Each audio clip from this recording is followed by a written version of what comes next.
billions of dollars from aid to local government without giving them the tools, not only the tools to save the budgetary or to get the budgetary savings they need, but also, frankly, the tools that schools and others have to make their governments run better. And that's ultimately what this bill is about as well, is to make sure things run better, particularly at the local as well as the state level. So we can't undercut the local governments on that, but we can make adjustments in terms of the process and how things are done. We've offered multiple ideas out there. We've had great response from a number of these senators that have been involved. But again, time and time again, that analogy with Lucy pulling the football out kind of explains it all. Time and time again, when we think we have progress, when we've heard repeatedly saying, I think we're at a point where we can come back in a day, the day comes and goes. And I think many of us have questioned why that is, and increasingly it seems certain that Senator Miller appears to be listening more to the labor union bosses from Washington than he is even from members of his own caucus. Governor, could you give an example of something in one of the items that you're talking about in budget repair that you might be able to make an adjustment on? Yeah. In this case, because we still, even as of yesterday, we had ongoing discussions about this. As I've said repeatedly, I'm not going to negotiate in public because we've given our word that I would not identify things because I'm trying to give them some cover to discuss amongst their caucus what they can or can't accept. Once this is completed, I have no problem giving you the documents day after day, the emails that have gone back and forth, the discussions, because we've been discussing this in earnest. But again, the difference is, unlike Senator Miller, we haven't been doing it through letters like this. We've actually had people sit down and talk with Senate Democrats, at least those who are interested in actually doing something. And that's the difference here. I think the public's now seen it. After last night's online edition of the Wall Street Journal, they saw that Senator Miller told the public one thing, and then today, after he apparently got the phone call or whatever it was from the labor leaders from Washington, told him, no, you can't do that, you can't come back, you need to stay out, potentially. And we've heard, they've been out more than 2 weeks, 2 months, 2 years. I think there are some that are pushing Senator Miller to stay out up to the full 2 years. And again, I think for those reasonable senators, that's unacceptable. Jason, you. Governor, you've said that the person that is holding this up now wants to talk with you. I mean, why is that a negative thing? Why not sit down and talk with that person then? Well, we've been talking. I talked to senators this morning, or a senator this morning. We talked to senators over the weekend. Our point is we're going to continue to talk to people who've actually shown an earnest interest in discussing this. Senator Miller joined some of those other responsible senators on Wednesday. They had a discussion where, I mean, again, I can't stress enough how well those discussions went, because think about it. Who would wake their boss up at 11:45 in the night unless they thought they had good news? They woke me up out of the dead sleep. I was happy to hear the news. I was excited about that. I got thinking through, okay, how do we bring this to fruition on Thursday? How do we get things done? Because what I've heard traveling the state is, while people understand full well why we need to do this to balance the budget, and the more they look at it, why we need to do it to protect our schools and our local governments, what I've heard more than anything are citizens across the state who say, I just want this done. I'm frustrated. They're just as frustrated as we are, and they want things done. And I think many of those Senate Democrats are frustrated. The problem is, we had that agreement, we had the process to move forward, and then it all fell apart because Senator Miller is standing in the way.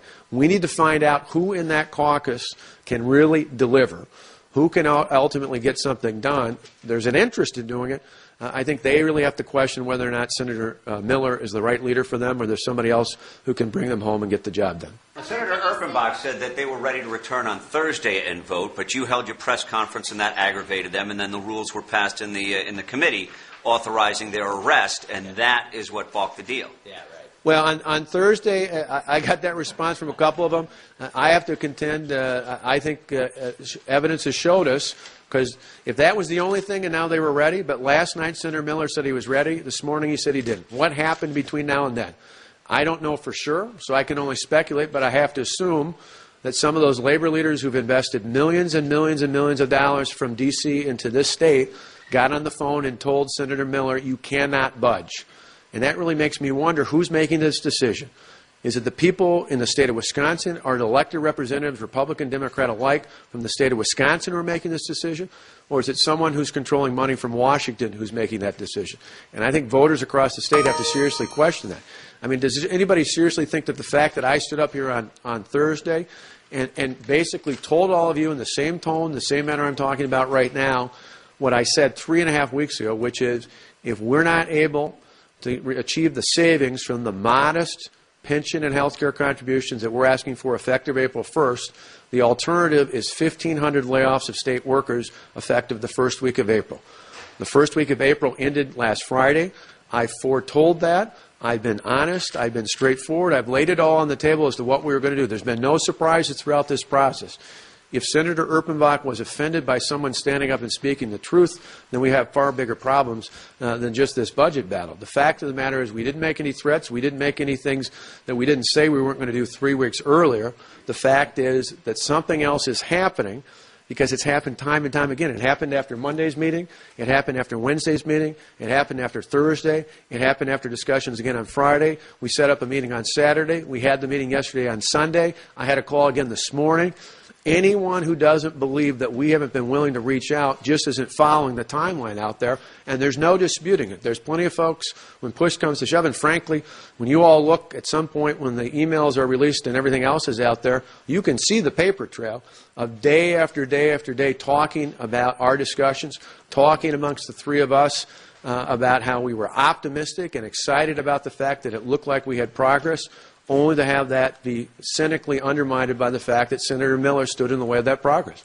Governor, if you won't say what are these items that you're willing to negotiate, how are people supposed to believe that you're willing to compromise when you're saying you still need to give local governments these tools, you won't back off collective bargaining, and the Democrats say that's the only thing they're willing to negotiate about? Well, that's not what the Senate Democrats we've been meeting with are saying. That's not true at all. And again, and maybe later today or at some point after they get another chance to look at the latest proposal, we'll release all those because the facts will clearly show that we have put idea after idea on the table and there's been give and take. Those reasonable Senate Democrats have given us ideas back. We've gone back to them, back and forth on it. But they've acknowledged, they understand. They don't necessarily have to agree with it, but they have acknowledged repeatedly that they understand why. They may not agree with it, they're not going to vote for it, but why we made the changes we made to make sure local governments didn't lose out on the chance to get their savings. But there are other things out there that, again, go to the mechanics of the process. But we've tried to honor this all the way through. Once they get their chance to discuss it today, then maybe that's the right time to lay the proposal out there. But the timeline of this is we've been reaching out for some time. It really hunkered down this past week where the senator went to Kenosha, where I sent my team back to that McDonald's in Kenosha for multiple hours of meetings, where we had multiple discussions back and forth in email and calls on Thursday, on Friday. We set up a meeting on Saturday, and I literally sent my team to South Beloit in deference to say, we'll keep you out of the state of Wisconsin. This isn't some trick or anything else like that. We're that serious about getting this to completion. And I put another call in today to figure out what exactly is going on. And it just seems so apparent to everybody we talk to that the person standing in the way, again, is the person who, instead of actually giving us something to work off of, is putting out a press release trying to redirect attention away from himself. The fact of the matter is Senator Mark Miller is firmly standing in the way. We are just as frustrated as the people of the state are, and the rest of those Senate Democrats need to decide if some other group or some other individual is going to step up and find a way to lead them home. Will you keep going down there for meetings, or you said this letter is ridiculous, but will you go meet with them? We have been. I mean, that's the irony is if he'd actually check it. Well, we'll continue whether it's meet in person. Heck, we had emails all yesterday afternoon. I called one of these senators myself. It could be not more abundantly clear how serious we are about getting this done. I personally picked up my cell phone and called right around the corner as you come back from Wisconsin Dells on the way back to Madison. I called that one of those senators who's been reasonable about this process and talked to him myself today. The problem is this letter comes because he's not checking in with the rest of his caucus. You've got people of goodwill, people who are just more frustrated than they've ever been frustrated in their life, not with us, but with their leader, who fundamentally want to get the job done. And again, we're trying to empower them to say, yes, okay, instead of just talking about this privately, we are willing to work with them on a way back, but they've got to have a leader who's actually honest about finding the way back, who doesn't want to just put out press releases and letters and then stay there for the next 2 years, who actually wants to come back home. That's what the people of the state demand.